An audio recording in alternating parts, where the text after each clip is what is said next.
Automonitoramento do uso da água. Quem é obrigado a enviar a DUR? A ANA. O automonitoramento é muito importante para conhecermos o quanto de água é utilizada em nossas atividades.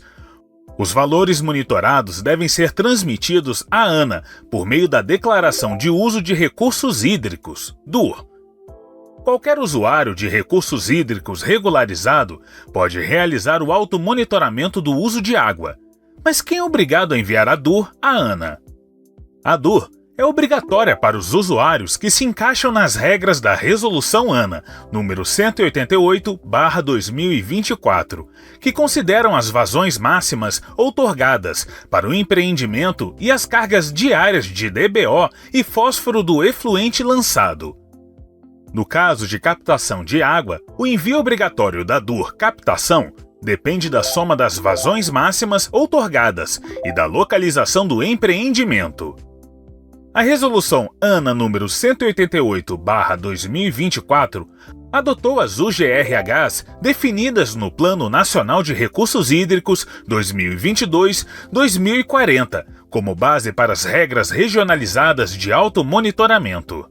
Assim, foram definidas 19 unidades de automonitoramento, conforme anexo 1 da Resolução ANA número 188/2024. Se ao somar as vazões máximas de todas as captações autorizadas pela ANA, o valor obtido for igual ou maior que a vazão estabelecida para a unidade de automonitoramento, o envio da DUR é obrigatório.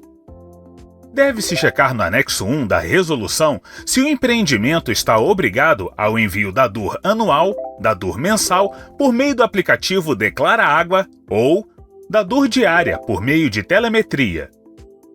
No portal do automonitoramento da ANA, é possível consultar os empreendimentos que estão obrigados a enviar a DUR. Ainda assim, é importante que o usuário conheça as regras de obrigatoriedade e que fique atento aos normativos específicos. Para explicar as regras com mais detalhes, vamos analisar o seguinte caso. Um empreendimento possui mais de um ponto de captação de água em rio federal em localização onde usuários com vazão igual ou maior que 1.000 metros cúbicos por hora são obrigados a enviar a DUR anual. E usuários com vazão igual ou maior que 2.000 metros cúbicos por hora são obrigados a enviar a DUR por meio de telemetria. Neste exemplo, o empreendimento possui uma outorga para captação máxima de 700 metros cúbicos por hora para irrigação e uma outorga para captação máxima de 500 metros cúbicos por hora para criação animal. A soma das vazões é de 1.200 metros cúbicos por hora. O usuário, portanto, está obrigado ao envio de DUR anual para cada ponto outorgado.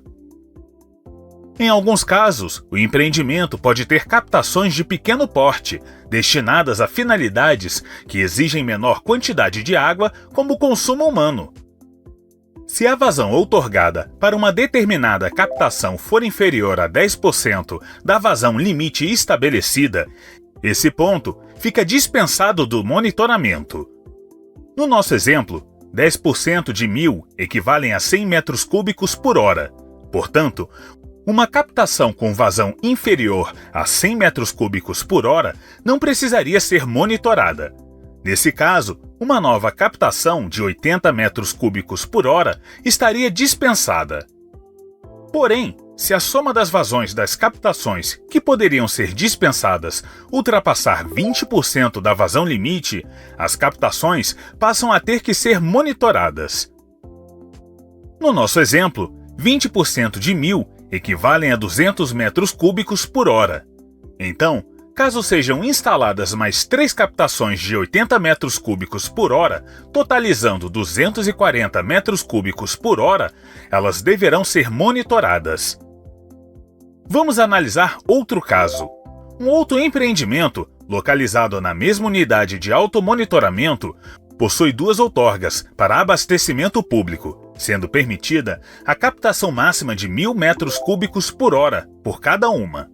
A soma das vazões é 2.000 metros cúbicos por hora.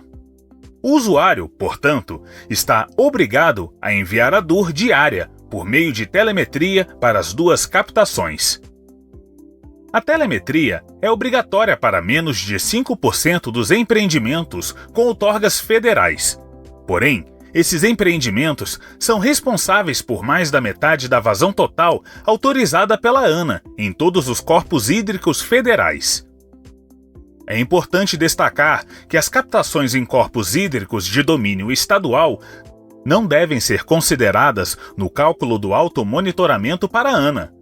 Tanto para a captação de água, quanto para o lançamento de efluentes em corpos hídricos estaduais, devem ser seguidas as regras de automonitoramento estabelecidas pelo respectivo órgão gestor estadual. Agora, vamos falar sobre o lançamento de efluentes. A lançamento é obrigatória quando ocorrer pelo menos uma das seguintes situações. A soma das vazões máximas de lançamento outorgadas pela ANA for igual ou superior a 500 metros cúbicos por hora. A soma das cargas diárias máximas de DBO outorgadas for igual ou superior a 180 kg por dia. Ou a soma das cargas diárias máximas de fósforos outorgadas for igual ou superior a 40 kg por dia. Se existir alguma dessas condições no empreendimento, o usuário deverá declarar o volume de lançamento e a concentração de DBO. Para lançamentos em reservatórios naturais ou artificiais, também é necessária a declaração da concentração de fósforo total. No caso de lançamento de efluentes, os valores limites de vazão e carga diária de DBO e fósforo são os mesmos para todas as unidades de automonitoramento, ou seja, iguais para todos os corpos hídricos federais do país. Em empreendimentos que realizam tanto a captação de água quanto o lançamento de efluentes, as vazões da captação devem ser somadas separadamente das vazões de lançamento, pois cada uma segue critérios distintos de monitoramento. Em algumas situações, a ANA poderá definir, mediante justificativa técnica, regras diferentes para o monitoramento e a frequência de envio da seja por notificação a usuários específicos ou na própria resolução de outorga. Atenção! Os valores de vazão que determinam a obrigação de envio da são aqueles estabelecidos na outorga ou ato de regularização. Portanto, mesmo que a vazão instalada do sistema seja menor que a vazão outorgada, o usuário continua obrigado a enviar a declaração de uso de recursos hídricos. Além disso, o envio da continua sendo obrigatório mesmo nos períodos sem uso da água. Isso se aplica a casos em que o uso da água ainda não foi iniciado porque o empreendimento não foi instalado, casos de paralisação das atividades do empreendimento, casos de uso sazonal devido ao período chuvoso na irrigação ou restrição estabelecida na outorga, entre outras situações.